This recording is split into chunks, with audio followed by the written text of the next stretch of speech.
Buenos días a todos y bienvenidos a un nuevo vídeo de la verdad de la Biblia. Hoy vamos a hablar de los mormones en este tipo de episodios que estamos haciendo acerca de diferentes grupos religiosos, algunos pseudocristianos como por ejemplo este de los mormones, o lo que vimos la semana pasada también por ejemplo con los testigos de Jehová.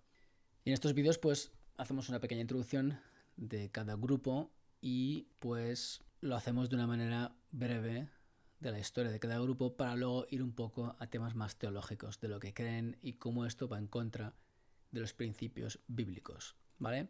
Así que los mormones, o también conocidos como la Iglesia de Jesucristo de los Santos de los Últimos Días, se trata de un grupo religioso que traza sus orígenes a una religión fundada por José Smith en Estados Unidos en 1830.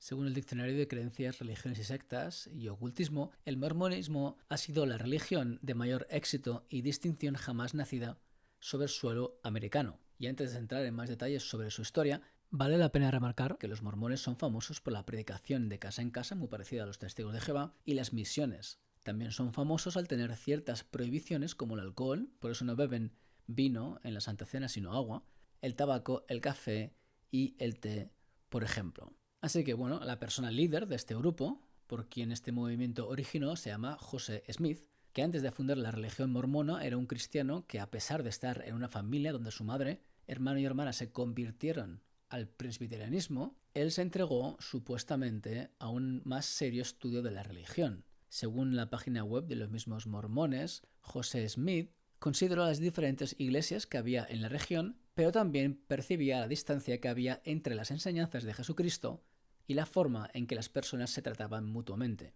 En otras palabras, las distancias que él percibía entre lo que enseñaba Jesús y la manera que se trataba a la gente no le hicieron más indagar en las escrituras para poder separar el marco moral divino del marco moral humano que no estaba siendo representado de lo que Dios estaba enseñando, ¿no? Y en vez de hacerle pensar, ¿no?, cómo es que podemos enseñar la palabra de una mejor manera, pues como veremos después, le hicieron ser el promulgador de un nuevo movimiento religioso que viraba completamente de las enseñanzas que tenemos en la palabra de Dios.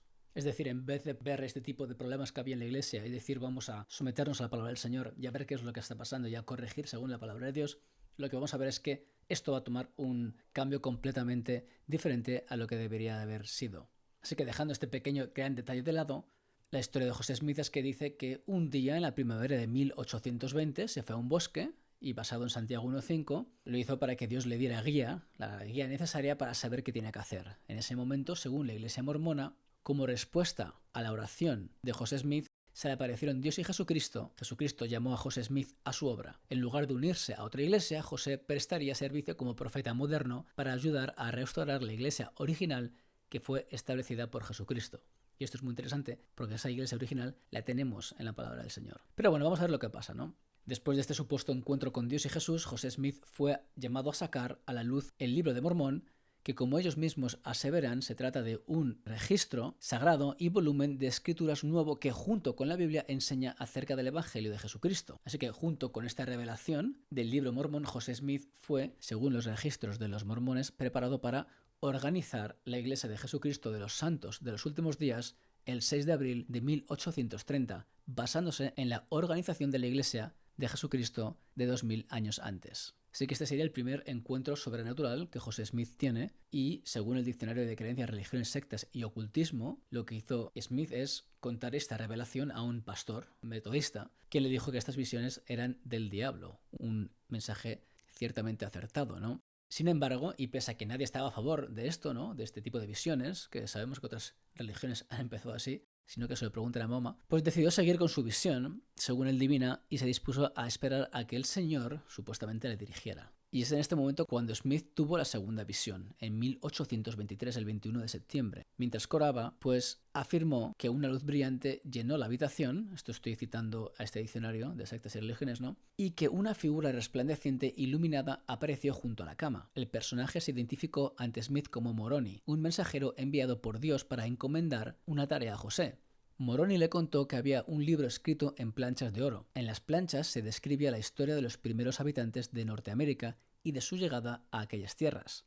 Moroni vino a explicarle que las planchas contenían la totalidad del Evangelio. Además de las planchas, se prometió a Smith 2 piedras en arcos de plata, llamadas Urim y Tumim. Estos 2 instrumentos fueron preparados por Dios para facilitar a Smith la traducción de las planchas al inglés. Esto es un poco extraño, pero bueno, me parece muy interesante lo de la totalidad del Evangelio, con lo que vemos en la palabra de Dios comparado con lo que vemos aquí. Y bueno, aunque Smith no recibió la información específica de dónde estaban las planchas, recibió esta información por visión y Moroni, quien ya se fue de la habitación, se le volvió a aparecer para darle las mismas instrucciones con más detalle, hecho que ocurrió una tercera vez más.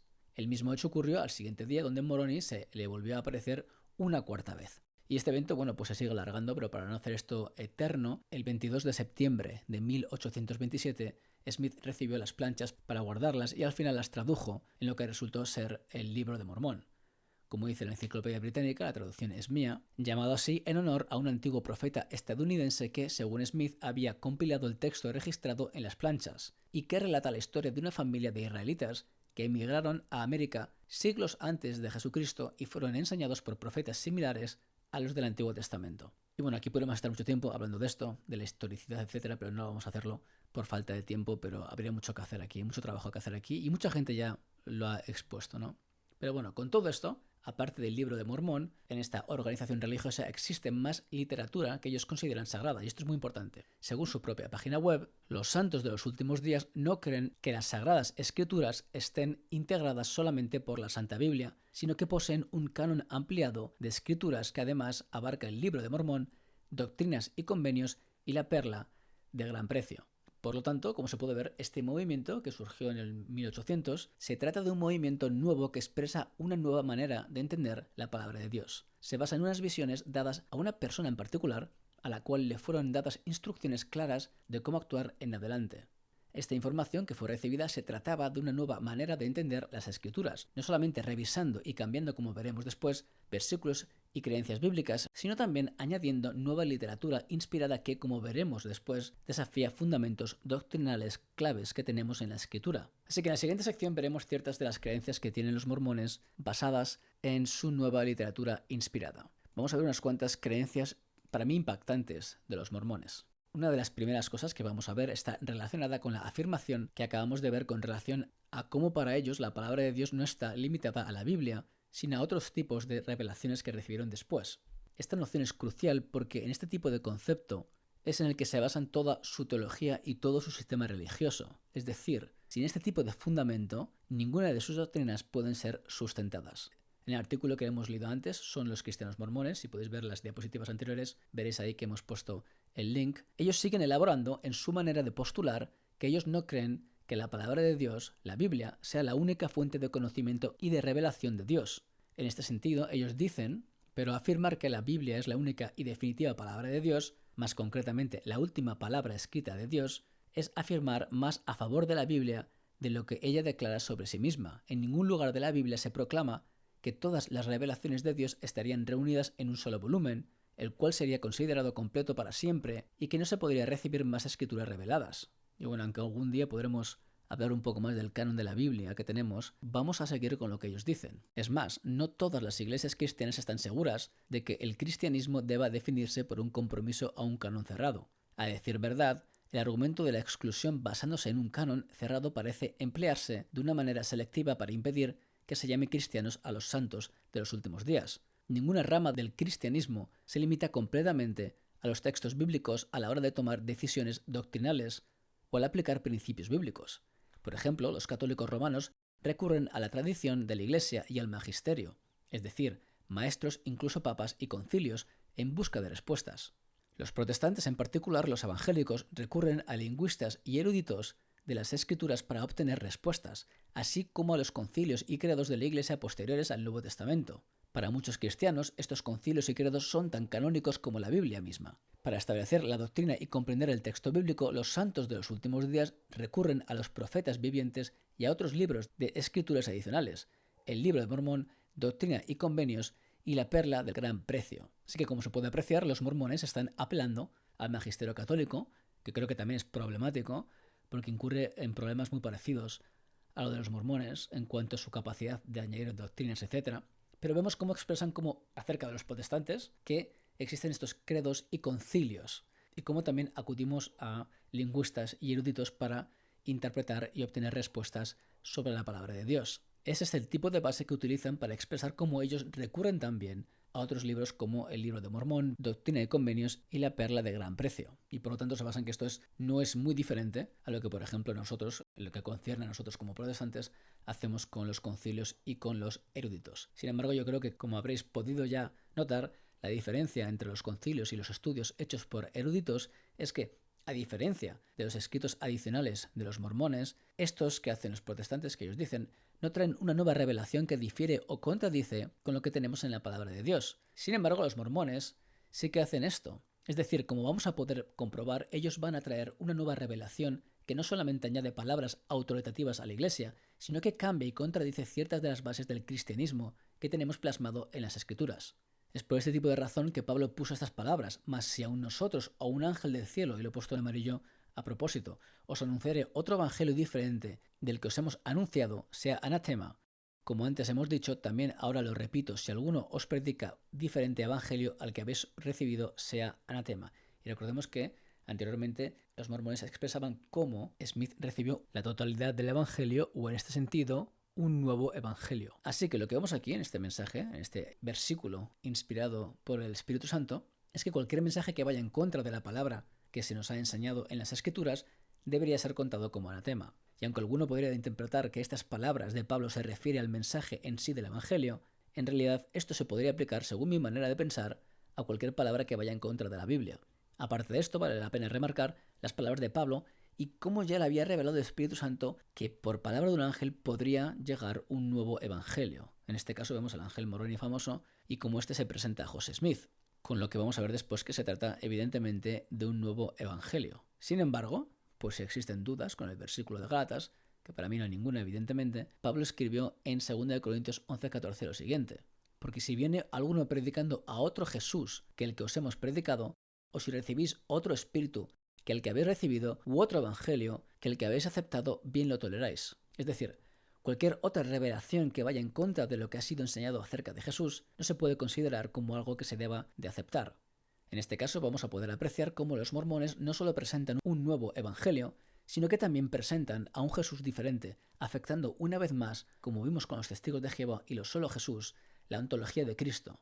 Por esta razón, como en este estudio nos centramos en un sistema religioso por capítulo, vamos a abordar este tipo de sistema religioso en base al cambio que añaden al Evangelio y cómo la ontología de Cristo e incluso de Dios, que queda revelada en la palabra de Dios, queda fuertemente mermada por la Iglesia de Jesucristo de los Santos de los últimos días. Esto lo vamos a ver en el primer punto, en el que el Dios revelado por las Escrituras va a ser diferente a cómo lo interpretan los mormones. En este caso, para los mormones, Dios también fue un ser creado como nosotros. Una de las bases principales de tanto el cristianismo como el judaísmo es la de comprender que Dios es un ser no creado, que es eterno y del quien originan todas las cosas. Es decir, Dios es un ser espiritual no creado, eterno, incorpóreo en esencia, que no tiene ni principio ni fin. Y esto lo podemos ver, por ejemplo, en estos versículos que vemos aquí en Isaías 43:10. Vosotros sois mis testigos, dice Jehová, y mi siervo que yo escogí, para que me conozcáis y creáis y entendáis que yo mismo soy. Antes de mí no fue formado Dios, ni lo será después de mí. Importante, nadie antes de él, ni nadie después de él. Y esto lo veremos después también, cómo veamos las doctrinas de estos mormones y cómo van a proponer algo que va justamente en contra de esto. Isaías 44:6. Así dice Jehová, Rey de Israel, y su Redentor, Jehová de los ejércitos. Yo soy el primero y yo soy el postrero, y fuera de mí no hay Dios. Salmo 92. Antes que naciesen los montes y formases la tierra y el mundo, desde el siglo hasta el siglo, tú eres Dios. Juan 4:24, Dios es espíritu, y los que le adoran en espíritu y en verdad es necesario que adoren. Aquí vemos la esencia del Señor como espíritu. Sin embargo, muy interesantemente, bajo el sistema mormón, Dios no es un ser eterno, no creado y con una esencia de espíritu. Aunque existe mucha ambigüedad en los mormones en cuanto a la ontología de Dios, algo que es súper confuso, según su literatura, también es verdad que ellos dicen que Dios, antes de ser Dios, fue un hombre que fue glorificado. Esto lo podemos ver en las enseñanzas de José Smith, que dice lo siguiente: Dios una vez fue como nosotros ahora. Es un hombre glorificado y está sentado sobre su trono allá en los cielos. Aquí podemos ver ya como una de las bases del cristianismo, que en esta ocasión tocan con la ontología de Dios Padre, está totalmente profanada al añadir una revelación que va justamente en contra de cualquier cosa que vemos en las páginas de la Biblia. Esto se trata de un error flagrante, por parte de los mormones que nos demuestra cómo su nueva revelación justamente va en contra de la revelación divina que vemos en la palabra de Dios. Mucho cuidado con ese tipo de doctrinas, porque van evidentemente en contra de la palabra de Dios. Y ya nos dijo Pablo cómo catalogar este tipo de nuevas revelaciones. Otra cosa que ellos postulan es que Jesús es hermano de Satanás. Ya no solamente piensan que Jesús es una creación de Dios, algo que ya en sí es erróneo, y en contra de la ontología del Hijo, revelada en la palabra de Dios. Recomiendo ver el estudio que hicimos de los testigos de Jehová, sino que también ahora dicen que Satanás o Lucifer es el hermano de Jesús. Y esto lo vemos en la perla de gran precio en el libro de Abraham, donde en el capítulo 3, según su propio libro, pues habla de cómo Abraham aprende acerca del sol, la luna y las estrellas por medio del Urim y Tumim. El Señor le revela la naturaleza eterna de los espíritus, se entera de la vida preterrenal, así como la preordenación de la creación, de la selección de un redentor y del segundo estado del hombre. Aunque podríamos quedarnos mucho tiempo aquí en el capítulo 3 de este libro de Abraham, pues también muestra contradicciones con la palabra de Dios, como que las almas de los humanos preexistían antes de la fundación del mundo. Voy a centrarme en cómo para los mormones Jesús y Satanás eran hermanos. En Abraham 3:27 dice lo siguiente. Está hablando justamente del plan salvífico a la tierra y cómo se presentaron tanto Jesús como Lucifer al Señor. Y dice lo siguiente, el versículo 27, y aquí el Señor dijo, ¿a quién enviaré? Y respondió uno semejante al Hijo del Hombre, heme aquí, envíame. Y otro contestó y dijo, heme aquí, envíame a mí. Y el Señor dijo, enviaré al primero. Y el segundo se llenó de ira, y no guardó su primer estado, y muchos lo siguieron ese día. Bueno, pues en su página web podéis ver cómo el Hijo del Hombre para ellos es evidentemente Jesucristo, y la segunda persona es el diablo. Así que vemos estos dos personas aquí, según su literatura, que se presentan delante del Señor. Después, en el libro de Principios del Evangelio, en el capítulo 3, Jesucristo, nuestro líder escogido y nuestro Salvador, expresa lo siguiente con relación a este evento. Dice, después de escuchar a sus dos hijos, interesante, ya vemos aquí cómo Satanás es un hijo de Dios, nuestro Padre Celestial dijo, enviaré al primero, y hacen referencia a Abraham 3:27. Y claro, este tipo de creencia no debería de ser muy descabellada en la cosmovisión mormona, pues porque para ellos Jesús no fue el verbo eterno, sino un hijo espiritual de Dios, que ya veremos después también junto con una madre, ¿no? Y como dice el libro de los Principios del Evangelio, las Escrituras nos enseñan que los profetas se prepararon para llegar a ser líderes en la tierra mientras todavía eran espíritus celestiales. Así que vemos cómo tiene esa creencia de la alma preexistente, que ya interactuaban y todo, ¿no? Y sigue, antes de que nacieran con cuerpos terrenales, Dios los preordenó, escogió, para que fueran líderes en la tierra. Jesús, Adán y Abraham fueron algunos de esos líderes. Así que vemos cómo equiparan estos ya personajes como si fuesen de la misma categoría. José Smith enseñó, todo hombre que recibe el llamamiento de ejercer su ministerio a favor de los habitantes del mundo fue ordenado precisamente para ese propósito. Citan enseñanzas de los presidentes de la Iglesia, José Smith, etc. Sin embargo, toda persona en la tierra es libre de aceptar o rechazar cualquier oportunidad de dar servicio. Así que vemos como sus escrituras poco a poco van atando los nudos de cómo existe una relación entre Jesús y Lucifer, Jesús e incluso también nosotros. Pero, por ejemplo, Spencer Kimball, quien fue el 12º presidente de la Iglesia de Jesucristo de los Santos de los últimos días, y esto es muy importante porque estos profetas, todo lo que profetizan para ellos es nueva revelación. Que yo una vez hablando con unos mormones, que estuve con ellos 3 sesiones, les expliqué cómo es posible que vosotros tengáis todos los profetas y ninguno sea un falso profeta, cuando en la Biblia la mayoría de los profetas que veis en el Antiguo Testamento, la mayoría eran falsos. Dios, es increíble que ninguno de vuestros profetas cometa ningún tipo de error y es que encima traen nuevas revelaciones que son totalmente contradictorias. Pero aquí tenemos una muy interesante. En el libro Enseñanzas de los presidentes de la Iglesia dice lo siguiente. Con relación a Jesús, la importancia de no ceder a la tentación en lo más mínimo queda subrayada por el ejemplo del Salvador, evidentemente Jesús. No reconoció el peligro cuando estaba en la montaña con su hermano caído Lucifer, siendo duramente tentado por ese maestro tentador. Podría haber abierto la puerta y haber flirteado con el peligro diciendo, está bien, Satanás, escucharé tu propuesta. No necesito sucumbir, no necesito ceder, no necesito aceptar, pero escucharé. Así que como se puede apreciar, existe esa tensión en los mormones a la hora de interpretar cómo Dios Padre tuvo hijos y cómo esto incluiría tanto a Jesús como a Satanás. Sin embargo, a lo largo de la palabra de Dios vemos cómo Jesús es considerado el unigénito. Por ejemplo, en Juan 1:14 dice, y aquel verbo fue hecho carne y habitó entre nosotros, y vimos su gloria como del unigénito del Padre, lleno de gracia y de verdad. Como expresa Mary May Thompson, monogenes, primogénito, ¿no? Significa uno y único en su género o clase único. Cuando se usa para describir la relación con un padre, monogenes se refiere a la única descendencia de ese padre. Como hijo único, monogenes huios, Jesús se contrasta así con los muchos hijos de Dios, tecna Theou, versículos 12 y 13. Esto es una traducción mía del inglés de este libro. Así que vemos como la palabra de Dios ya contradice una vez más a los mormones. De hecho, los mormones no solo piensan que Jesús y Satanás son hermanos, sino que Jesús es nuestro hermano mayor. Según Bruce McConkie, quien fue miembro del Quórum de los 12 Apóstoles, ¿no?, de esta iglesia, de los mormones, dice lo siguiente en su libro El Mesías Mortal, que la traducción es mía. La anterior también fue traducción mía, tenéis la parte de abajo en inglés para que lo sepáis, el que hemos visto anteriormente, de Spencer Kimball. Aquí dice lo siguiente: Dios vive en la unidad familiar. Él es nuestro Padre Celestial, el Padre literal y personal de los espíritus de todos los hombres. Él nos engendró, somos descendientes de padres celestiales, tenemos un Padre eterno y una Madre eterna. Esto lo veremos después. Nacimos como espíritus y moramos en la presencia de nuestros padres eternos. Vivimos antes de nuestro nacimiento mortal. Como espíritus éramos en todos los aspectos como somos ahora, salvo que no residimos en cuerpos mortales como ocurre en la actualidad. Cristo fue el primogénito de todo la hueste celestial. Lucifer fue un hijo de la mañana. Cada uno de nosotros llegó a existir como identidades conscientes en el mayor orden que nos fue asignado. Y Cristo es nuestro hermano mayor. Así que vemos Cristo primogénito, en la Biblia Cristo el unigénito. Así que como hemos podido ver, los mormones traen una nueva revelación que va en contra de los principios bíblicos. No solamente la Biblia nos deja claro que Satanás fue un ángel caído y no es llamado hermano de Jesús en ningún lugar, sino que también la palabra de Dios tampoco dice que Jesús fuera el espíritu hermano de nadie. De hecho, la Biblia deja claro que Jesús era en el principio con Dios, es decir, era coeterno con Dios y no creado. Aquí he puesto unos versículos. Juan 1.1, en el principio era el verbo y el verbo era con Dios y el verbo era Dios. En Juan 1.3, todas las cosas por él fueron hechas y sin él nada de lo que ha sido hecho fue hecho. Y en Colosenses 1.16, súper interesante ver también lo que vimos la semana pasada con los testigos de Jehová, dice, porque en él fueron creadas todas las cosas, las que hay en los cielos y las que hay en la tierra, visibles e invisibles, sean tronos, sean dominios, sean principados, sean potestades, todo fue creado por medio de él y para él. Así que según la palabra del Señor, no existe creación que no fuese creada por Jesús, pero según los mormones, Jesús fue creado y todas las demás almas fueron creadas y somos todos hermanos de Jesús, inclusive Lucifer.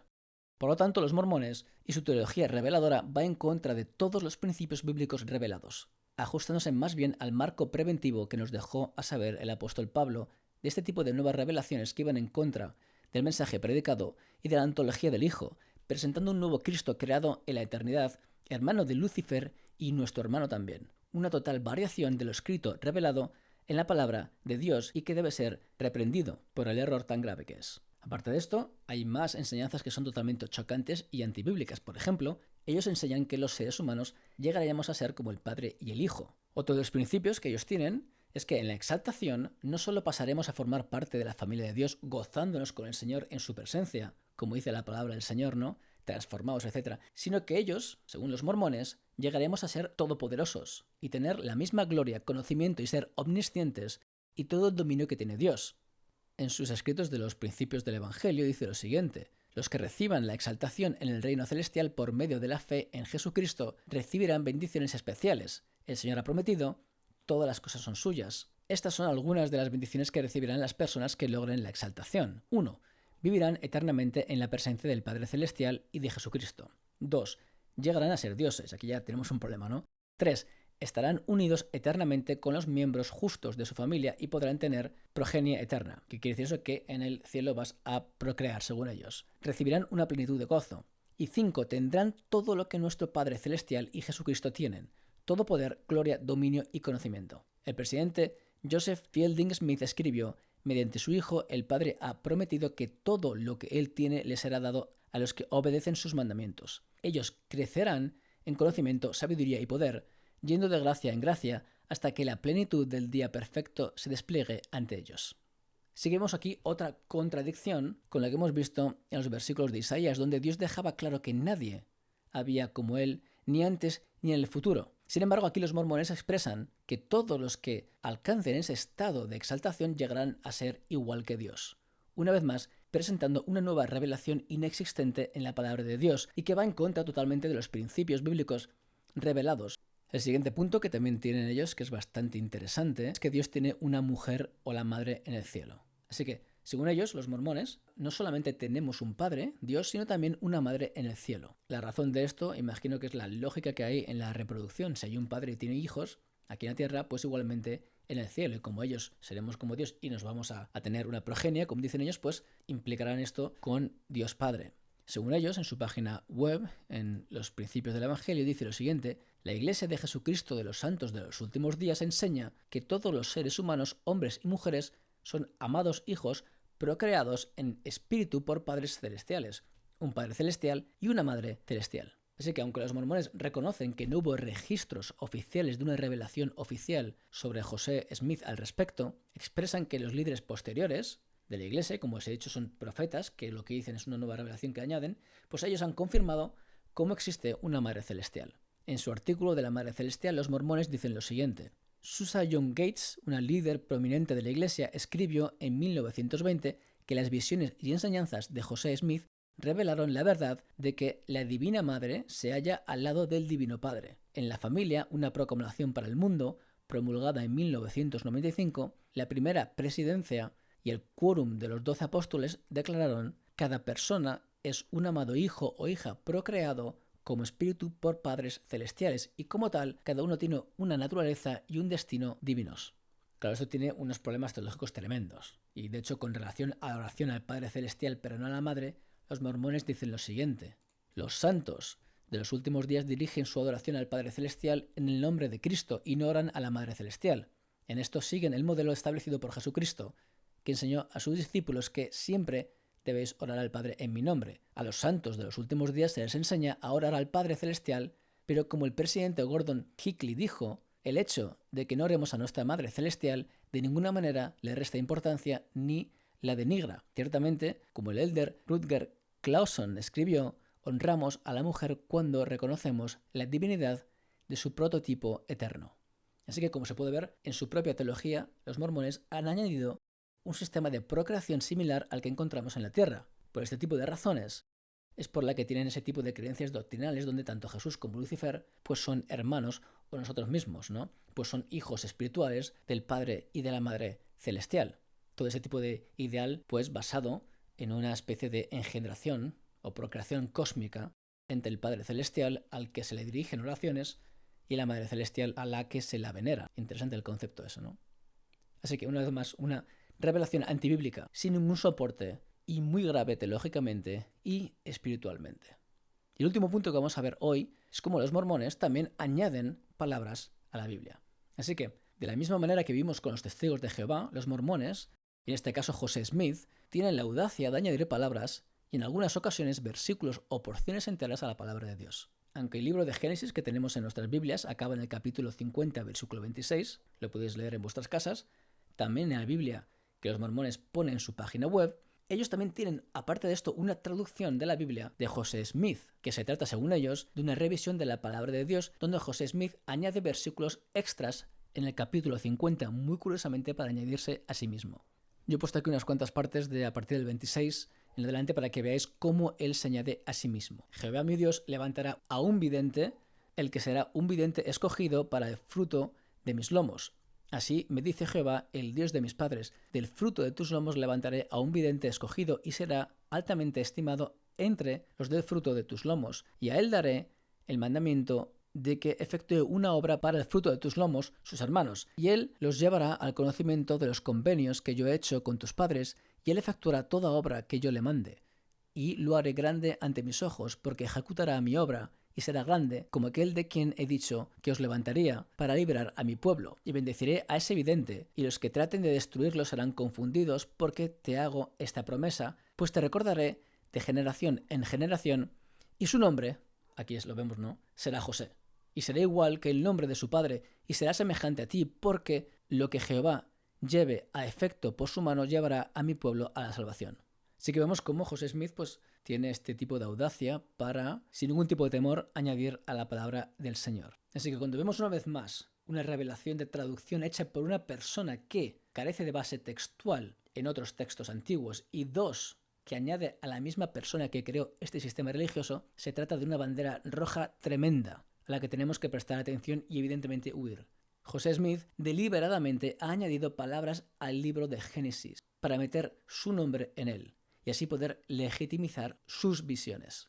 Así que como conclusión, hemos podido observar en este mini estudio sobre los mormones, pues que ellos representan un grupo religioso que aunque se denominan cristianos, no lo son. Y aunque debido a la brevedad de este estudio no nos hemos podido meter en mucho más problemas que ellos tienen, hemos podido apreciar cómo este sistema religioso se basa en una revelación dada a una persona por un ángel, algo que ya Pablo advirtió que podía ocurrir y que sería en consecuencia tratado como anatema. Y esta persona no solamente expresa un mensaje nuevo, sino que trajo a un Jesús y a un Dios completamente ajeno al que vemos en las Escrituras. Ya no solo trajo una revelación nueva, sino que contradecía a lo que vemos en la palabra del Señor. Aparte de esto, también cambia la antropología humana, convirtiéndonos en almas preexistentes con el poder de llegar a ser igual a Dios en cuanto a su poder, conocimiento y esencia. Y bueno, así con esto terminamos el estudio de hoy. Espero que haya podido ser de bendición. Si tenéis alguna duda, alguna pregunta, me puedes dejar un mensaje, como siempre digo. Yo responderé lo antes posible. Muchas bendiciones y hasta la próxima ocasión.